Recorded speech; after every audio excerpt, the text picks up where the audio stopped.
«20 años. Cumple 2 décadas de autonomía el Banco de México. El organismo ha controlado la inflación y la volatilidad del dólar». Apenas inician. Maestros de la CENTE arrancan el ciclo escolar en Oaxaca. Alumnos y padres de familia bloquean el regreso de los maestros paristas.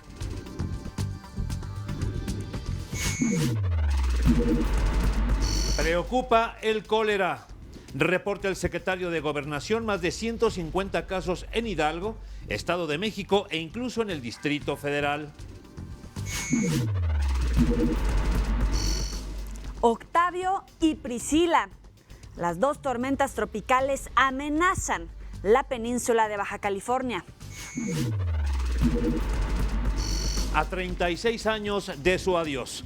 Recordamos esta noche al actor y cantante Bing Crosby, que alternó con Frank Sinatra y Louis Armstrong, entre otros.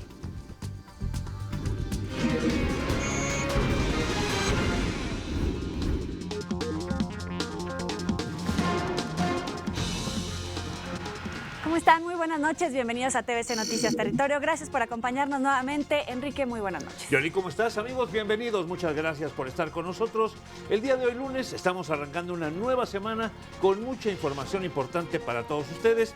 Mandamos un saludo especial a quienes nos ven allá en Quintana Roo. A Canal 10 de Quintana Roo y a todos los que nos siguen a través de las redes sociales en este espacio informativo hasta los fines de semana. Siempre estamos en contacto con ustedes. Vamos a comenzar con las noticias el día de hoy. Es muy interesante que el presidente Enrique Peña Nieto encabeza la celebración de la autonomía del Banco de México y lo hace haciendo referencia a los 20 años de administración, cómo ha estado estable la economía de nuestro país justo en los años en los que no había gobernado el PRI. Se habló de la volatilidad del dólar, se habló también de la inflación. ¿Recuerda usted las épocas, por ejemplo, de Miguel de la Madrid? Una inflación que llegó en su momento a más de 300%. Vámonos con esta información. El Banco de México celebra 20 años de su autonomía, de no depender de las decisiones de la Presidencia o Secretaría de Hacienda, como era antes de 1993. Su clave está en las restricciones que el Banco Central tiene que cumplir. Me refiero precisamente a limitar el financiamiento al gobierno y por lo tanto este es un elemento altamente disciplinario. Los resultados esperados en gran medida se ha logrado. Y el resultado técnico es precisamente el tener estabilidad financiera anclada o basada en la estabilidad de precios. El Banco de México es el responsable de conservar el poder adquisitivo de la moneda. El Banco Central de nuestro país es una institución que fomenta la estabilidad como instrumento para proteger el empleo, el salario y el patrimonio de los mexicanos. Entre otras funciones macroeconómicas, regula la emisión y circulación de efectivo, los cambios de divisa, la intermediación entre el Estado y sus acreedores, el manejo de reservas nacionales, los servicios financieros y sistemas de pagos. Sus resultados son contundentes. De 1993 a la fecha, la inflación promedio ha sido de 9.9% anual, lo que contrasta con el 45% de inflación registrado en promedio en los 20 años anteriores.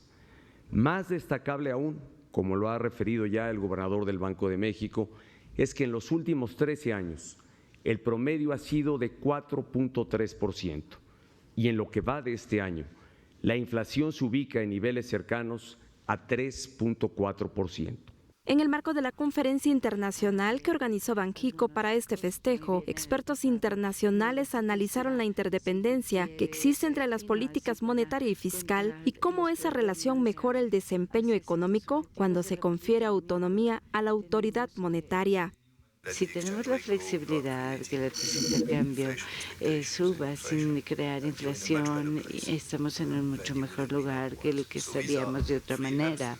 Estas son tres implicaciones fundamentales sobre cuán útil es la independencia del Banco Central.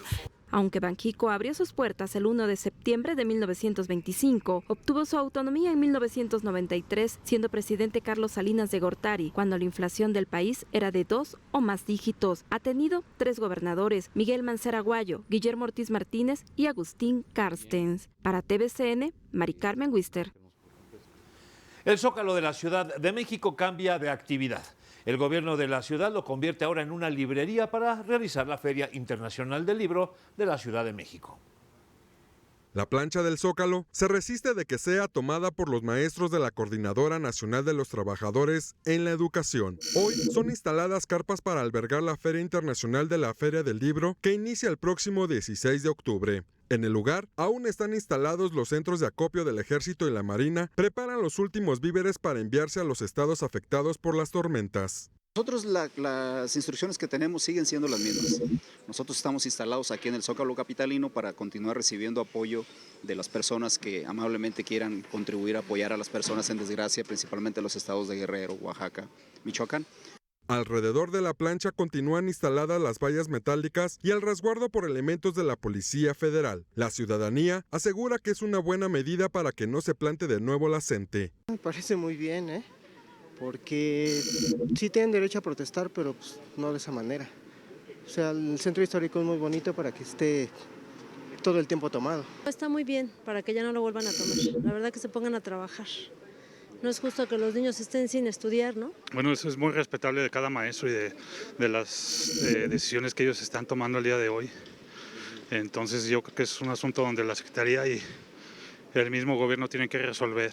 La policía capitalina espera instrucciones de parte del gobierno capitalino. Creo que hay pláticas para que en estos días seguramente anunciará la Secretaría de Gobierno los resultados a lo que se haya llegado para poder abrir la circulación en toda la zona del centro, aunque eso depende del diálogo que tenga la Secretaría de Gobierno. El próximo miércoles será inaugurada la Feria Internacional del Libro, una actividad más para que los maestros no regresen a ocupar el Zócalo. Lenny Gudiño, TVC Noticias. Si usted se pregunta cómo se vive en los campamentos de la CENTE aquí en el Monumento a la Revolución, esta es la respuesta. Vacío, vacío, vacío. Así luce el plantón de los maestros disidentes de la Coordinadora Nacional de los Trabajadores en la Educación, instalado en la Plaza de la República. Los maestros aseguran que en la Ciudad de México se quedaron 15,000 docentes para continuar con las manifestaciones, pero al menos en su plantón no se les ve. Está una representación del 20%, sin embargo, por las condiciones, algunos compañeros fueron a atender cosas que tienen con sus grupos, pero más adelante se van a incorporar aquí al plantón representativo, aquí en la Ciudad de México. Mantienen su postura de regresar a la plancha del Zócalo. No se descarta volver otra vez al Zócalo capitalino. No existe la posibilidad, sin embargo, no existe para cuándo, pues eso no... Existe la posibilidad, pero no hay fecha específica que yo le pudiera decir, tal día se regresa, no hay fecha específica. Pero a pesar que la mayoría de los maestros se fueron y dejaron sus carpas y casas de campaña, el plantón continúa afectando a establecimientos. Nosotras como mujeres no podemos salir porque los maestros están tomando, están haciendo su fiesta, su verbena popular. Aquí ya es un mercado más que nada, ya venden, no, está horrible. Hemos recortado al personal en el aspecto de que un día venimos, un día no, un día sí, un día no, y las propinas están muy mal. Al no tener clientes, sí te afecta demasiado. Como puedes ver, pues está vacío. Y así ha sido desde el lunes, que ya se tomó en forma, después de que lo tomaron en viernes de una forma bastante violenta. Entonces sí, sigue corriendo gastos. Según los maestros disidentes, realizarán esta semana varias movilizaciones en varias partes de la ciudad para manifestarse por la reforma educativa. Lenny Gudiño, TVC Noticias. Y mire cómo están las cosas en Juchitán, Oaxaca. Los maestros se alistan para regresar a las aulas y comenzar de una buena vez con el ciclo escolar que ya lleva casi 2 meses de retraso. En la escuela nos hemos venido preparando desde hace algunos días previendo ya el inicio de este nuevo ciclo escolar, preparándonos con la limpieza de toda la instalación, con la pintura, con la limpieza de las áreas verdes, preparando las aulas y teniendo reuniones con los compañeros maestros para organizar en relación al horario, en relación al nuevo calendario que se va a implementar, y para más o menos tener una idea de lo que vamos a hacer en este nuevo ciclo escolar. Después de 56 días de paro, en protesta contra la reforma educativa y de haber dejado sin clases a más de 1,5 millones de alumnos, alrededor de 56,000 profesores de la Coordinadora Nacional de Trabajadores de la Educación regresaron hoy a las aulas allá en Oaxaca. Buscan recuperar los días perdidos. El grupo magisterial acordó agregar 4 horas semanales de clases, la cancelación de 4 días festivos y la conclusión del ciclo escolar un día después de lo establecido por Educación Pública. Y ahí mismo, en Oaxaca, los niños de la primaria Monte Albán están dispuestos a defender su escuela con tal de evitar que sus antiguos profes de la sección 22 regresen a las aulas.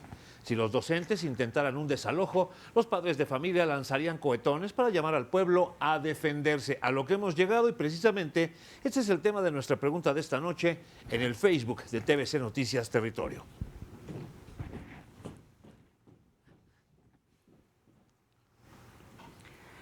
Vámonos a Quintana Roo. Se registró un violento enfrentamiento entre policías antimotines y profesores al interior del ayuntamiento de Benito Juárez. Toman maestros las instalaciones del ayuntamiento de Benito Juárez tras realizar manifestación en la explanada de la Reforma.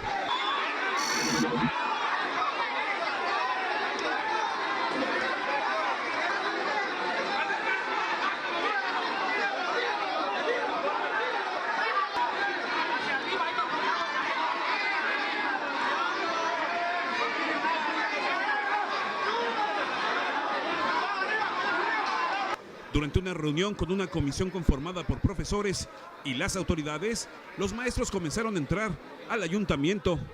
Sin embargo, la presencia de granaderos para resguardar las instalaciones de gobierno motivó que se calentaran los ánimos, comenzando los empujones.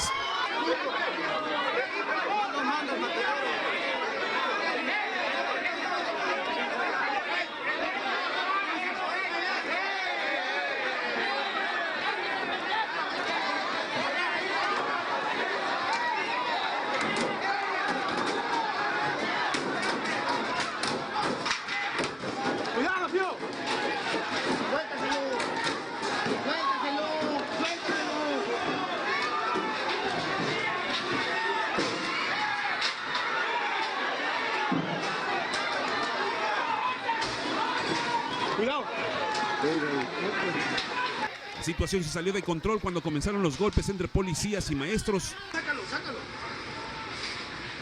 Sácalo ya que tengo el bote. Luego de 20 minutos de riña, los trabajadores y público fueron desalojados para garantizar su seguridad. En el mediodía, cuando nuevamente comenzó la gresca entre maestros y la policía, hubo gases lacrimógenos para repelerlos y también detenidos.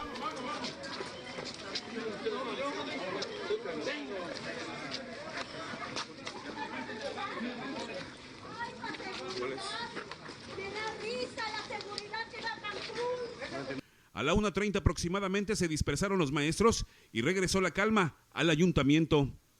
Con imágenes de Ricardo Vallejo, Juan Carlos Mendoza, Notivisión. Este enfrentamiento que acabamos de ver dejó como resultado 61 detenidos, entre ellos varias mujeres y al menos 24 lesionados. Además, una decena de uniformados heridos. Entre los arrestados está Eduardo Lara Peniche, profesor de secundaria y uno de los voceros de este movimiento.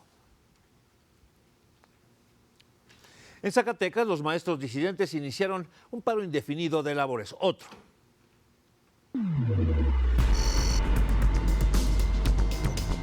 Los maestros cumplieron su palabra y dejaron sin clases a la mayoría de las escuelas en el estado. Sí, estamos contabilizando alrededor de un 80% en el estado de Zacatecas, en la zona conurbada Guadalupe, Zacatecas, e insisto, en lo largo y ancho del estado. El magisterio disidente zacatecano anunció que el paro de labores en algunas escuelas será indefinido y se unirán al llamado del paro nacional educativo de la Coordinadora Nacional de Trabajadores de la Educación. En este día histórico, el magisterio zacatecano atiende el llamado de la Coordinadora Nacional de Trabajadores de la Educación y se suma al paro indefinido de labores. Los maestros aseguran contar con el respaldo de los padres de familia. ¿De dónde vienen? De todo lo largo y ancho del estado de Zacatecas, acompañados en muchos casos, si no es que la mayoría por padres de familia conscientes de lo que implica la reforma educativa, tanto como para el maestro como para el padre de familia. Los maestros anunciaron que buscan el diálogo con las autoridades locales, pero de no obtener respuesta realizarán un plantón indefinido en Plaza de Armas, Ciudad Administrativa y oficinas de la Secretaría de Educación de la entidad.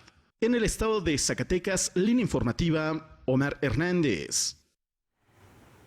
Ponga mucha atención en lavarse las manos diariamente antes y después de ir al sanitario o antes de ingerir alimentos. El gobierno federal está reportando 159 casos de cólera en todo el país. Hidalgo es el estado más afectado por esta enfermedad. Hay alerta nacional por brote de cólera. Y tenemos al día de hoy 159 casos confirmados de cólera, de los cuales fueron 145 en Hidalgo, 9 en el Estado de México, 2 en Veracruz, 2 en el Distrito Federal y 1 en San Luis Potosí. Los primeros casos los produjo el agua del río Tecoluco, en Hidalgo. El río Tecoluco, un afluente del río Chingüiñoso, es donde se ha presentado las pruebas positivas.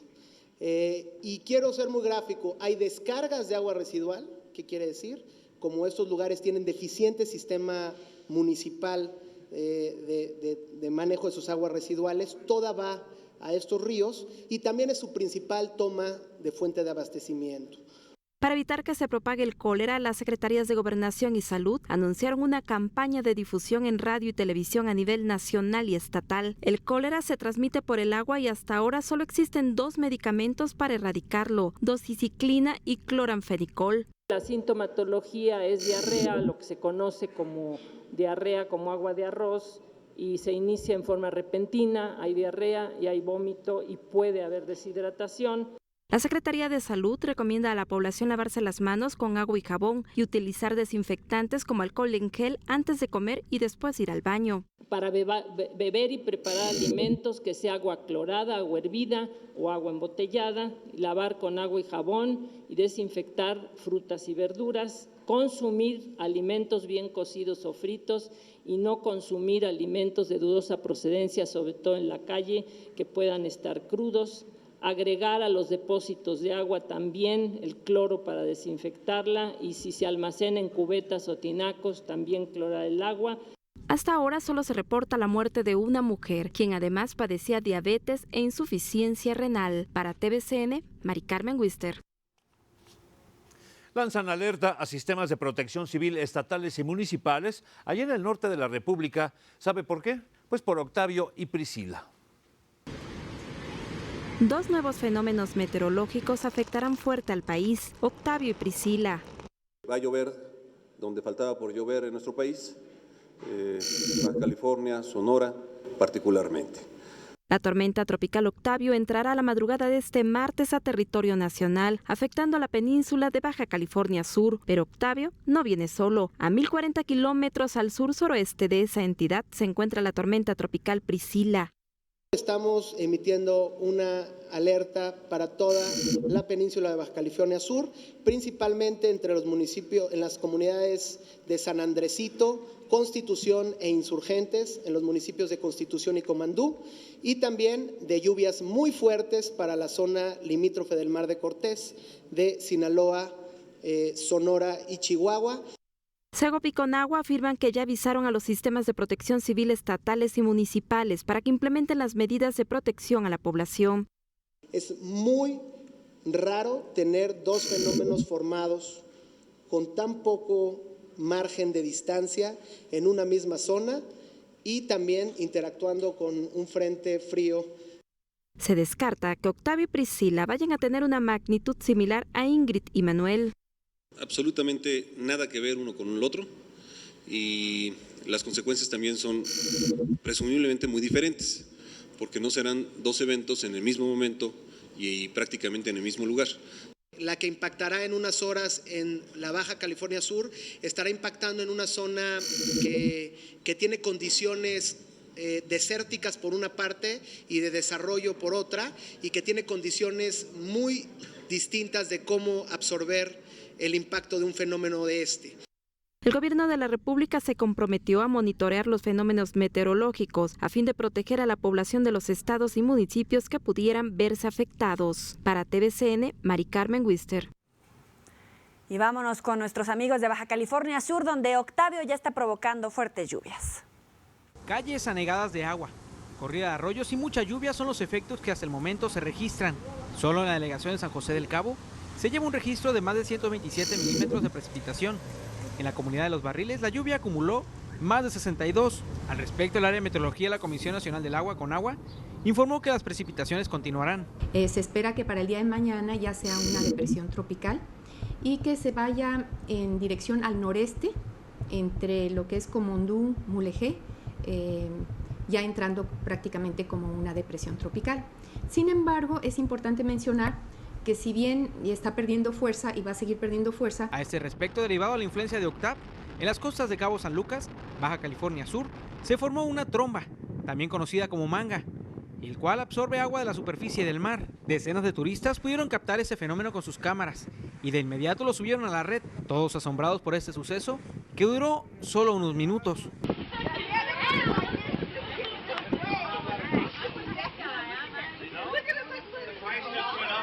Como es un centro de muy baja presión, absorbe, jala agua y hay veces que, jala también peces, ranas o lo que haya en el agua. Sí, ya después, sigue avanzando este fenómeno, son fenómenos de corta duración. La especialista Sandra Robles Gil informó que las condiciones atmosféricas fueron idóneas para formular esta tromba. Respecto a Octav, mantendrá fuertes lluvias en la media península conforme se acerque a la línea de costa. Toño Cervantes, Mega Noticias. Un juez federal dictó auto de formal prisión en contra de la maestra Elba Ester Gordillo por una presunta defraudación fiscal de 2.199.000 pesos, al considerar que existen elementos probatorios suficientes para iniciar el juicio en su contra. Con esto, la exdirigente sindical continuará en prisión, sujeta ahora a 2 procesos penales por delitos graves que no le permiten la libertad bajo caución. En tanto, Elba Ester no apelará del auto de formal prisión por defraudación fiscal y va a recurrir al juicio de amparo, para lo cual tiene 15 días hábiles. Gracias a todos los amigos que nos siguen en Facebook y en Twitter. Les dejamos la pregunta de este lunes. ¿Qué les parece esta información que les dábamos hace unos minutos respecto a que en Oaxaca padres de familia se organizaron para impedir que regresen estos maestros de la CENTE? Dice Tonatiu, qué bueno que alguien haga por deshacerse de estas lacras. Lobo Plateado, que es una lección a los maestros que deben aprender. Ricardo, creo que así puede empezar un movimiento ciudadano que muestra todo su malestar en contra de estos infelices haraganes de porquería. Bastante enojado. Sí, bastante. Guillermo Hernández, los primeros responsables de la educación de nuestros hijos somos nosotros, los padres de familia, así que me parece una reacción lógica y respetable.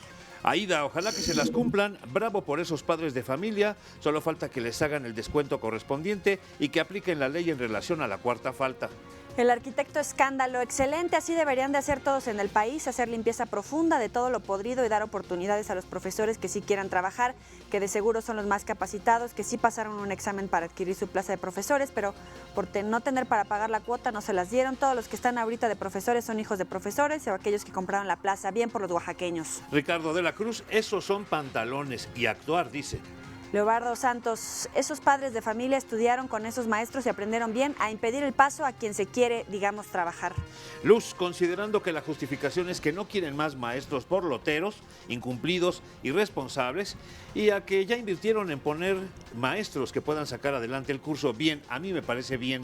Iván Callejas Ponce, me parece más que perfecto, así deberían de hacerle los padres de familia en los demás estados como Veracruz, Michoacán, Guerrero, darles una lección para que se comprometan en serio con la educación de los niños. La señora Ugalde, pues está bien, ellos en estricto derecho ya perdieron el trabajo, ya que cualquiera de nosotros, si faltamos 4 días seguidos a la chamba, adiós. Humberto Rodríguez, muy bien, pero de nada les va a servir. Víctor, que se aplique la ley. No trabajas más de 3 días sin justificación adecuada, despido inmediato, ¿que no es así? Jaime Aguilar, esto no es nuevo, va desde que era gobernador el licenciado Pedro Vázquez Colmenares y no se ha podido controlar. Saludos para todos nosotros, muchas gracias por todo. Javier Vega, ojalá y no los dejen entrar para que aprendan que sus derechos terminan donde inician los de los demás y ya de por sí perjudicaron a los estudiantes, que sirva de ejemplo. Rubén Vázquez, es una reacción lógica hacia el repudio que se siente por la falta de respeto hacia los alumnos y dejarlos sin clases tanto tiempo. Creo que la molestia es evidente, pero no es lo ideal, dice Liliana.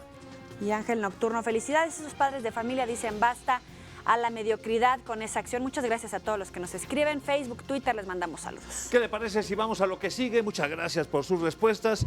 Fíjese usted, aquí tiene usted una fiesta de esas, pues de esas fiestas, digamos, familiares, una fiesta en una casa. Este joven dice que se siente disc jockey, pero vean, no, el aparato que está manipulando ni siquiera está conectado. Ahí nomás se lo paso a usted al costo.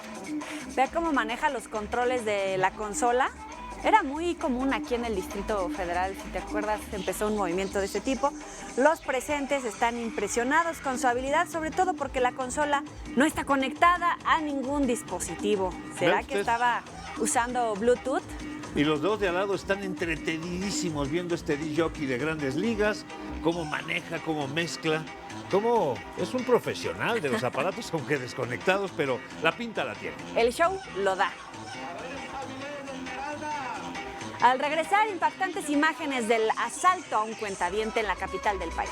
Además, se desborda un río en Nuevo León y bloquea una carretera.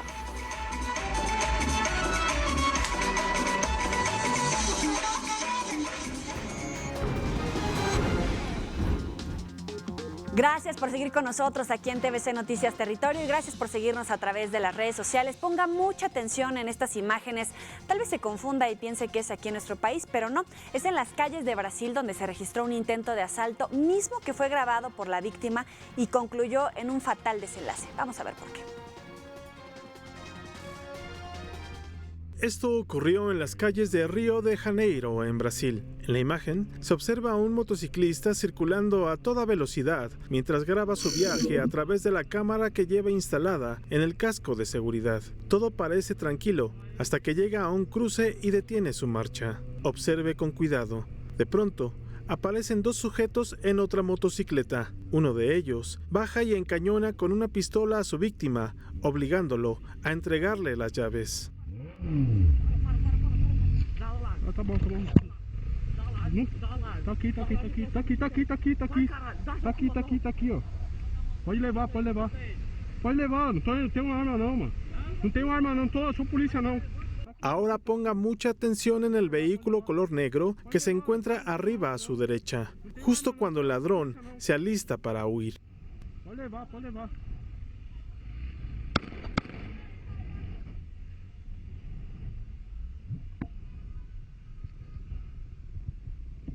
El maleante cae herido al piso tras recibir 2 disparos. Su cómplice sale huyendo del lugar y lo abandona a su suerte.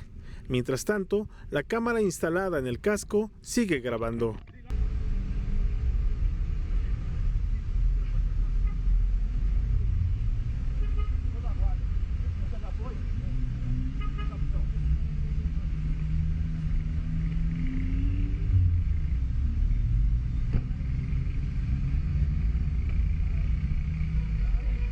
El hombre que disparó sube a su auto y se retira mientras llegan otras personas para solicitar ayuda. A los pocos minutos llegan policías y una ambulancia para acordonar el área. El conductor afectado, lleno de ira, le reclama al ladrón su accionar.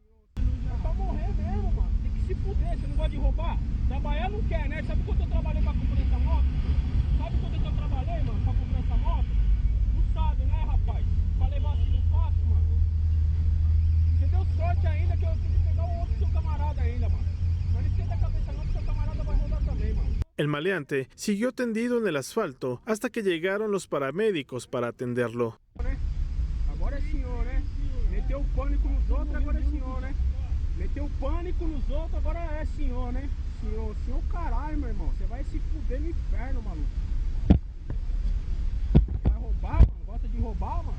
Gosta de roubar, trabalhar mesmo?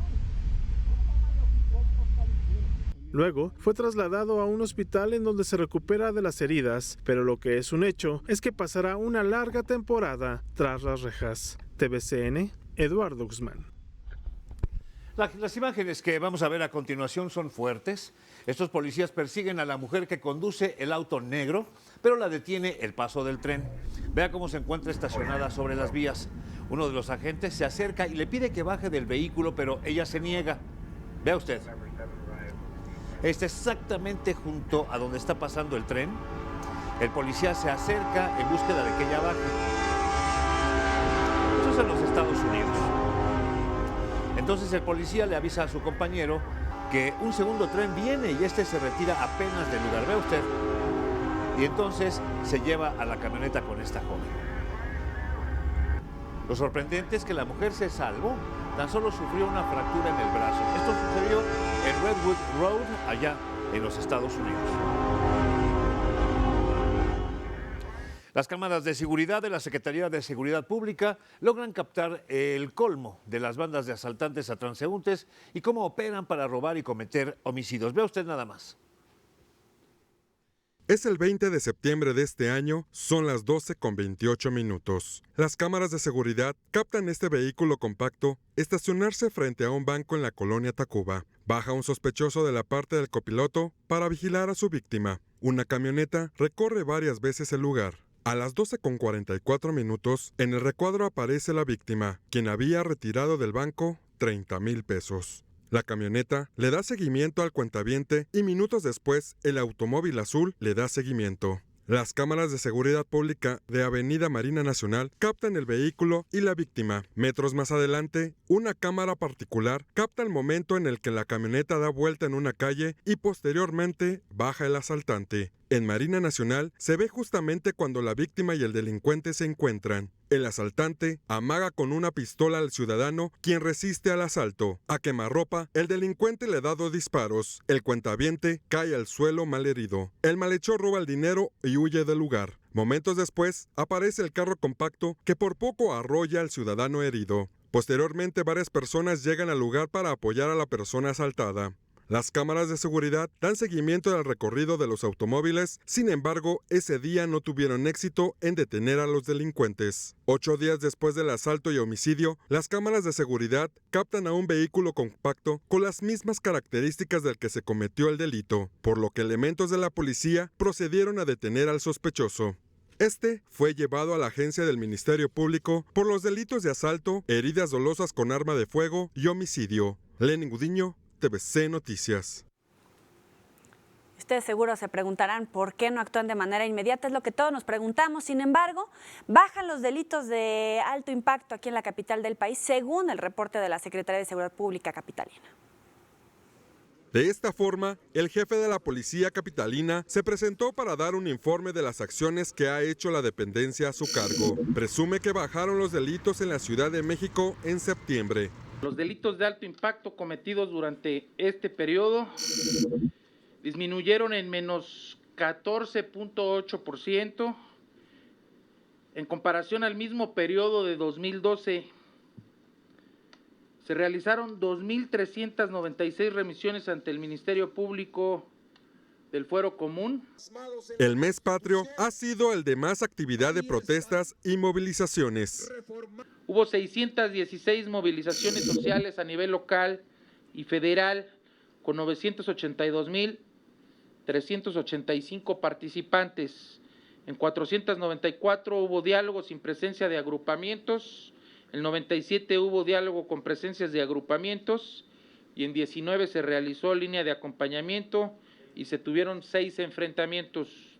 Se han tomado cartas en el asunto de casos de corrupción y participación de delitos. Tenemos ya más de 135 elementos puestos a disposición de por la Secretaría de Seguridad Pública en la Procuraduría, más de 900 personas destituidas, por diferentes temas de responsabilidad de servidores públicos. Septiembre se ha convertido hasta ahora el mes con mayor número de movilizaciones y aún no encuentra la fórmula para que éstas no perjudiquen a la ciudadanía. Lenny Gudiño, TVC Noticias. Y en el seguimiento al caso del Kinder Caracol, aquí en la Ciudad de México, donde se denunciaron agresiones hacia los niños, el día de hoy, Elena Aro, la directora del colegio, acudió a la Agencia 50 del Ministerio Público para conocer las acusaciones que pesan en su contra. En su defensa asegura que jamás ha lastimado a un ser vivo y el video en el que se le ve agrediendo a un menor fue sacado de contexto. La mujer se reservó su derecho a declarar ante la autoridad, ya que es acusada del delito de violencia familiar equiparada. Aquí le dejamos el video para que usted juzgue si esta imagen tiene alguna otra explicación o si está sacada de contexto, como dice la directora.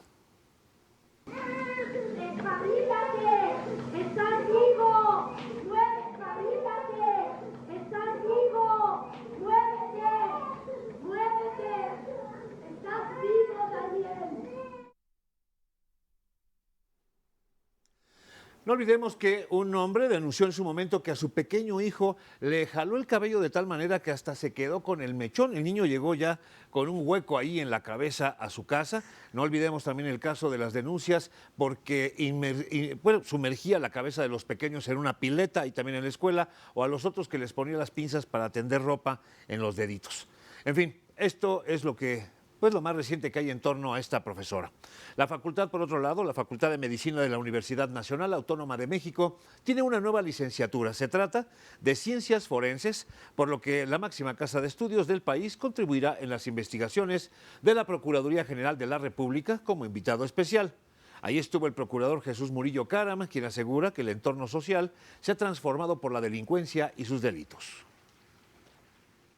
Que la vecindad de un mercado de consumo nefasto convierte a este país en un país de delincuentes, en un país en el que hay delincuentes, para decirlo mejor, y en el que la delincuencia empieza a producir resultados, por lo menos económicos, aunque sean temporales, que distorsionan, destrozan, afectan el tejido social.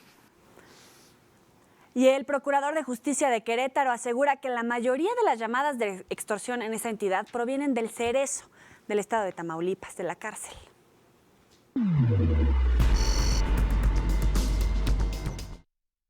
Tras el secuestro virtual de un empresario catalán en San Juan del Río, autoridades estatales han intensificado las medidas de prevención ante las llamadas de extorsión. La gran mayoría provienen de establecimientos carcelarios y muchas de ellas se han detectado del estado de Tamaulipas concretamente. Sí ha habido llamadas de algunas otras entidades, a veces del estado de México, algunas del estado de Jalisco, pero la problemática que en todas las entidades federativas se reconoce es que sí es algún grupo que está operando en el estado de Tamaulipas y desde ese sitios en donde están haciendo las llamadas telefónicas. Para evitar que incremente este delito, el procurador Durán Becerra indicó que se realizan talleres preventivos en las escuelas, así como para la sociedad en general. Bueno, mire, el Estado de Querétaro, la Procuraduría y concretamente a través de la Dirección de Prevención del Delito, lleva a cabo campañas, lleva a cabo actividades tendientes precisamente a brindar información relacionada con este tipo de mecanismos. En caso de recibir una llamada de este tipo, se recomienda colgar de inmediato. No prolongue la conversación y si intentan llamarle, cuelgue su teléfono fijo o apague el celular. En caso de considerarlo necesario, localice a sus familiares para cerciorarse de que se encuentren bien. Evite autorizar cualquier depósito o transacción. Llame de inmediato al teléfono 238-7676 desde la ciudad de Querétaro o al 01800-975-5776 desde cualquier otro lugar del estado y del país. Alejandrina López, Querétaro, Visión 10 Noticias. Autoridades de seguridad allá en Querétaro están reportando un incremento de riñas callejeras en la capital de ese estado. De 100 a 150 riñas se registran en diferentes puntos de la capital del estado los fines de semana, reconoció el secretario de Seguridad Pública de Querétaro, Héctor Benítez López.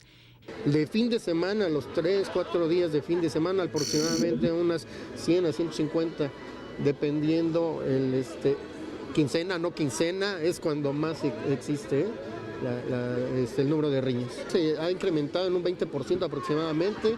Hay más población, hay más intolerancia pues ahora sí que tenemos que trabajar hacia ese tipo de situación. Mencionó que tan solo durante este fin de semana se tiene el reporte de un muerto, un lesionado, 21 infracciones levantadas contra participantes en arrancones y 6 personas remitidas al Ministerio Público bajo el programa Alcoholímetro. Benítez López dijo que varios de los hechos que se reportan en la capital, principalmente riñas, están ligados con el consumo del alcohol. Pero esto no se termina si la sociedad no participa. Esto no nada más es de policía, esto es de las instituciones y de la institución principal, que es la familia. Edith Parra, Querétaro, Visión 10 Noticias. Un exagente municipal que participó en un enfrentamiento allá en el municipio de Tepatitlán, Jalisco, resultó tener un amplio historial criminal y era policía.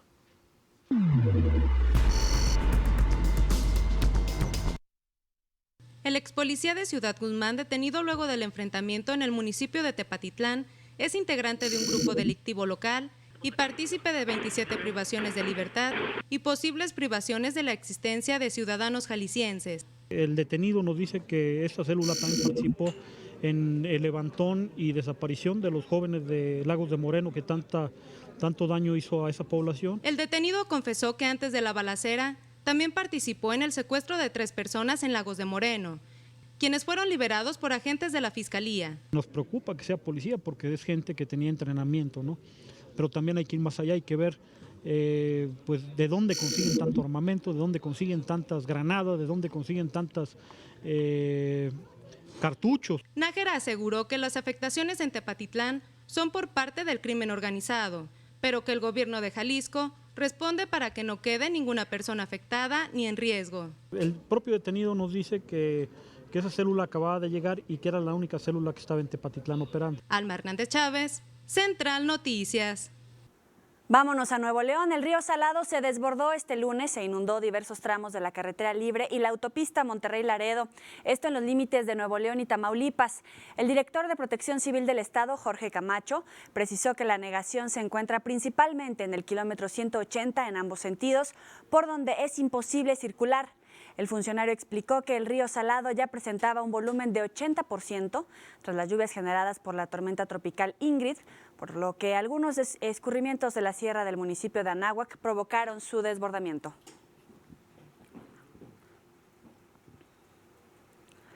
Y debido a las fuertes lluvias que trae la tormenta tropical Octavio, una avioneta que volaba sobre Baja California Sur con 14 pasajeros está reportada como desaparecida.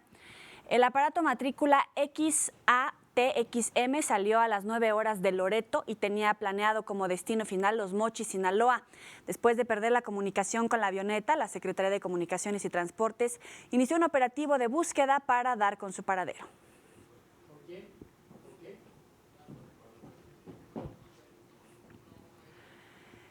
Grabar los vales de despensa le pegaría a los trabajadores, esto lo denuncia la Asociación Mexicana del Sector. Más de 6 millones de trabajadores reciben este beneficio para sus familias. Son los vales de despensa. En caso de aprobarse la reforma fiscal que presentó el presidente Peña Nieto, este beneficio estaría al borde del colapso. El empresario hoy en día puede deducirlo el 100%. La reforma plantea que solamente ahora va a deducir el 41%. ¿Esto qué puede implicar? Que el gasto de las empresas, el costo de la nómina puede crecer hasta un 4%. Lo cual pues, es una afectación muy importante. Esta prestación podría desaparecer. Pueden decidir no dar la prestación más. Las empresas que no la dan no van a tener el incentivo para darla. Van a decir, no voy a dar una prestación que me cuesta tan cara. ¿Eso a qué va a perjudicar? Pues aquí son 6 millones de trabajadores. Especialistas aseguran que como dé lugar se debe gravar el impuesto a alimentos y medicinas. Pero sí se está afectando la capacidad de adquisición de alimentos por parte de los trabajadores. Eso sí afecta el impuesto, no lo planteen como no lo planteen. Y se pierde de manera importante un incentivo fiscal. En promedio, más de 20 millones de mexicanos se verán afectados en caso que se aplique el impuesto de los vales de despensas a las empresas. Lenny Gudiño, TVC Noticias.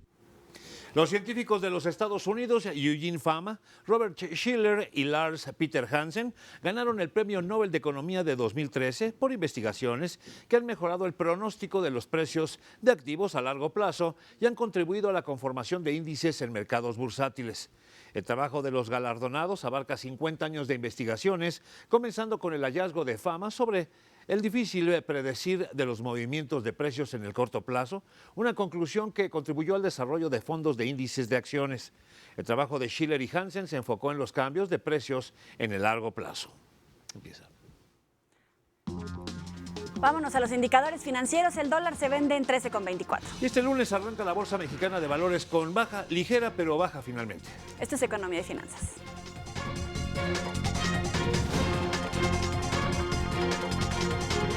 La Bolsa Mexicana de Valores inició la semana a la baja, al cerrar con una pérdida de 0.23%. El índice de precios y cotizaciones se ubicó en 40.882.9 unidades. En el mercado cambiario, el dólar se vendió en 13 pesos con 24 centavos y se compró en 12,46. El euro se vendió en 17 pesos con 95 centavos y se compró en 16,89. El barril de la mezcla mexicana de petróleo se vendió en $96 con 3 centavos.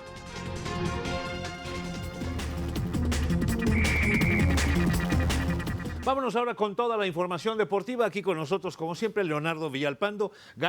Finalmente ganaron los Vaqueros de Dallas, que también tienen una temporada para el arrastre. Bien. Así es, Enrique. Muy buenas noches. La verdad es que una temporada que la verdad había sido buena la semana número 5 para Dallas, pero por fin el resultado llegó hasta la número 6. Pero también veamos lo que está aconteciendo en el fútbol mexicano, porque aunque se detuvo la liga este fin de semana, hay cosas interesantes más allá de los partidos amistosos que se celebraron. Pues la selección mexicana estuvo enfrentándose a Panamá y después de que habían sido muchos los cuestionamientos sobre Víctor Manuel Vucetich, estaría logrando la victoria 2-1 sobre Panamá en un muy cerrado, más que, ¿qué podemos decir? Estratégico, analítico, no, la verdad es que fue muy sufrido la victoria 2-1, un golazo de Raúl Jiménez el que le estaría dando la victoria y vida para lo que será este hexagonal. Le estará quedando el último partido ante Costa Rica, donde por cierto ya se enojaron, en donde han dicho que México es irrespetuoso ante los adversarios y que por ello podría ser un rival más complicado el de Costa Rica para intentar no solamente ganar, dejar fuera a México dentro de la competición mundialista. Y lo que estábamos hablando del fútbol mexicano, porque tanto el América como el Cruz Azul se están preparando para enfrentarse nuevamente. El conjunto del Piojo Herrera buscará llevarse otra vez en esta temporada los 3 clásicos de manera consecutiva, pero también el conjunto de Cruz Azul se quiere quitar la espinita clavada que tiene después de aquella épica final en donde estarían quedando prácticamente en el subcampeonato el conjunto de los Pumas, para tratar de evitar la peor temporada. 14 puntos es lo que ha tenido hasta el momento como peor temporada y ahora busca resarcir esa situación. Y el Guadalajara, pues que igual que los Pumas, intentan salir del bache de la parte baja de la tabla general e intentan regresar a uno de los mejores momentos. Semana 6 de la NFL, ya lo habíamos dicho, el conjunto de Dallas le pegó 31-16 a Robert Griffin III, que es su primer derrota precisamente en Dallas, en donde había conseguido un par de victorias importantes, pero ahora sí Tony Romo lanzó no las 500 yardas, apenas 172 para conseguir la victoria sobre el conjunto de Washington. Y en un verdadero partidazo, el conjunto de Nueva Orleans se estaba llevando la victoria en el último cuarto y en el último pase de Tom Brady se llevó la victoria 30-27 en la Fórmula 1. En el Gran Premio de Japón, Vettel pues sigue dando de qué hablar por su hegemonía. Se volvió a llevar este Gran Premio después de que fuera muy sufrido para el mexicano Sergio Pérez, que los pits terminó quedándose fuera de toda posibilidad de los puntos, bajó hasta el 15º lugar, pero el que por fin alcanzó a sumar puntos es Esteban Gutiérrez, que ya tiene 6 a su cuenta. Por fin sumó este segundo mexicano, y el que no le fue nada bien pues fue Juan Manuel el Dinamita Márquez, que perdió por decisión dividida ante Bradley, este enfrentamiento que se llevó en Las Vegas, donde la verdad hoy la tuvieron fácil los jueces. Cualquiera de los dos que se hubiera llevado la victoria era pues nada que resarcir. Los dos se enfrentaron en los puños. La verdad que ninguno de los dos se quitó, pero el boxeo fue mucho mejor para el campeón, que retuvo ese peso welter, ese campeonato peso welter. Esta fue su segunda defensa que lleva de Bradley, y de esta manera le está pegando al mexicano. Y acomódense porque puede haber una revancha. Este negocio sigue en grande. ¿Tu pronóstico para el partido de mañana de la selección? El pronóstico reservado, aunque esperemos que gane. Muy bien. Y la verdad. Leo, muchas gracias. Hasta luego. Toda la información deportiva aquí, por supuesto. Vámonos con otros temas. Le doy a conocer que el torero mexicano Juan Luis Silis sufrió una grave cornada que penetró por la zona de la mandíbula y el cuello, lesionando la arteria carótida durante una corrida, esto allá en Pachuca, Hidalgo, por lo que fue operado de urgencia. Su estado de salud es grave, pero está estable y va a necesitar una segunda intervención, toda vez que una zona del maxilar superior se encuentra presionando la masa cerebral. El torero se encuentra entubado para poder respirar y es ayudado por aparatos para facilitarle la circulación de la sangre. Luego de la dramática cornada, el público de la plaza comenzó a rezar un Padre Nuestro en favor de la salud del torero. Vámonos al recorrido internacional. Comenzamos en la India, donde una estampida dejó por lo menos 109 muertos. Y ahora que estamos en plena entrega de los premios Nobel, dice Bashar al-Assad, este represor sirio, que él merecía el premio Nobel de la Paz. Ver para creer.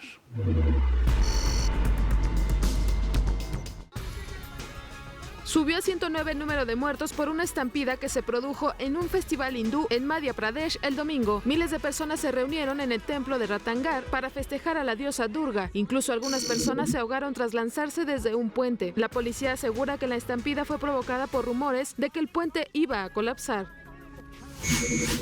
Al menos 25 turistas franceses sufrieron graves lesiones tras volcar el autobús en el que viajaban en el estado indio de Rajasthan. Regresaban de un paseo cuando un camión que circulaba en sentido contrario golpeó su transporte. Los heridos se encuentran en hospitales locales.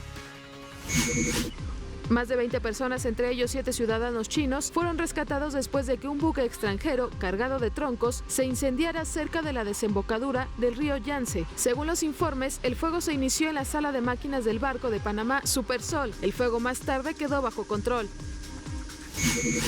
La televisión estatal de China publicó un video de vigilancia que muestra el momento en que decenas de personas caen al agua al desprenderse un puente peatonal. El accidente ocurrió en la montaña Lushan de la provincia de Jiangxi. Más de 10 visitantes resultaron con heridas leves y de momento se investigan las causas del accidente. La presidenta argentina Cristina Fernández recibió este domingo el alta médica debido a su favorable evolución posoperatoria y ya se repone en la residencia oficial de Olivos, donde guardará 30 días de reposo absoluto. Los seguidores de la mandataria, de 60 años, también abandonaron el hospital Favaloro de Buenos Aires, donde la acompañaron desde que fue intervenida quirúrgicamente el pasado martes de un hematoma craneal.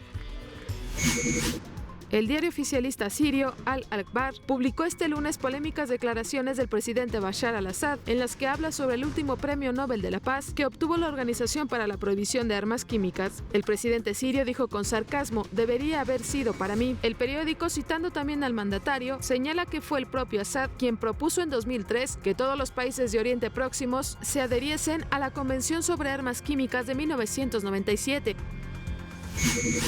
Alrededor de 3.000 personas llenaron la famosa playa de Copacabana, en Río de Janeiro, para el desfile del orgullo gay de la ciudad. Los partidarios de la comunidad lésbica, gay, bisexual y transgénero comieron, bebieron, bailaron y se rieron. Es la segunda marcha en importancia después de la de Sao Paulo, en Brasil. TVCN, Ana Luisa Ruiz. El homenaje del día de hoy es para el actor, cantante, comediante Bing Crosby. Bueno, estamos recordando una fecha precisamente como hoy, pero en 1977, cuando dejó de existir. Es decir, ¿hace cuántos años ya? 36 años en el 77. El homenaje de esta noche lo esperamos mañana aquí en Territorio, en punto de las 9 de la noche. A las 10:40, Galería VIP. Pásenla bien.